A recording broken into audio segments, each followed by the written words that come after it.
I identified one scholarly source by Hill et al. 2023, a study that surveyed counselors who worked in a rehabilitation center and were asked 25 questions.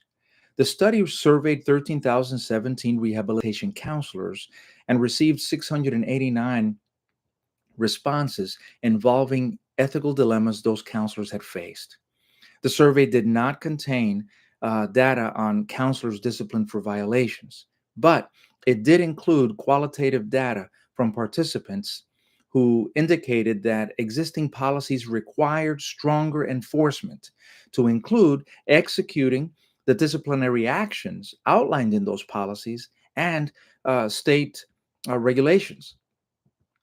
I also researched the state of Florida's Board of Clinical Social Workers, Marriage and Family Therapists, and Mental Health Counselors for cases of counselors who were disciplined by the board, according to Vicencio et al. 2024. After looking over the cases that came before the state board, I found that the violations for which the counselors were disciplined were consistent with the information provided by Hill et al. 2023. A couple of similarities. One, failure to report violations, and two, inappropriately working with insurance companies for payment of services.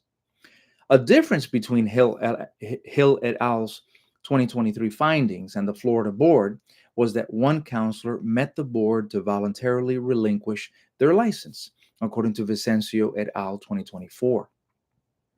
After reviewing the limited information provided in the Florida board's minutes, Vicencio et al. 2024, it appears that the behavior that led to discipline, at least in one of the cases, dealt with the counselor's failure to report the violations of others, according to Florida Statute 456.072, 2024, and the ACA 2014 Code of Ethics, Code I-2B, titled Reporting Ethical Violations.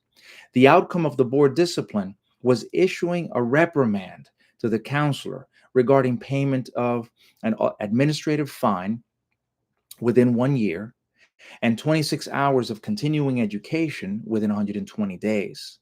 The continuing education included 8 hours in a course of laws and rules and a 3-hour course in ethics, plus 15 hours under clinical supervision and a non-administrative fine to be paid within 1 year, according to Vicencio et al. 2024.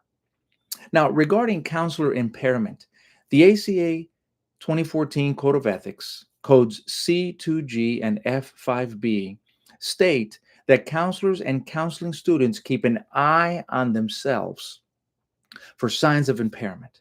When they find they are impaired, they limit or discontinue providing services, inform their supervisors, and seek assistance until they are ready to resume providing professional care. In addition, they check on colleagues and supervisors for signs of impairment in them and intervene before any immediate harm is done to a client.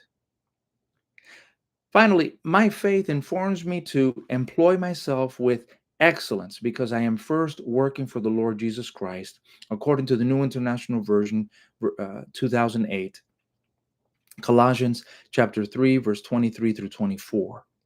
Colossians chapter 3, verse 25, according to the New International Version 2008, adds that if I or anyone does wrong, we are to be held accountable without partiality. Finally, regarding preventing impairment, the Bible teaches that rest is important for holistic health, both interpersonal and intrapersonally. New International Version, 2008, Genesis chapter 2, verse 2 through 3, Matthew chapter 11, verse 28, and Mark chapter 6, verse 30 through 31.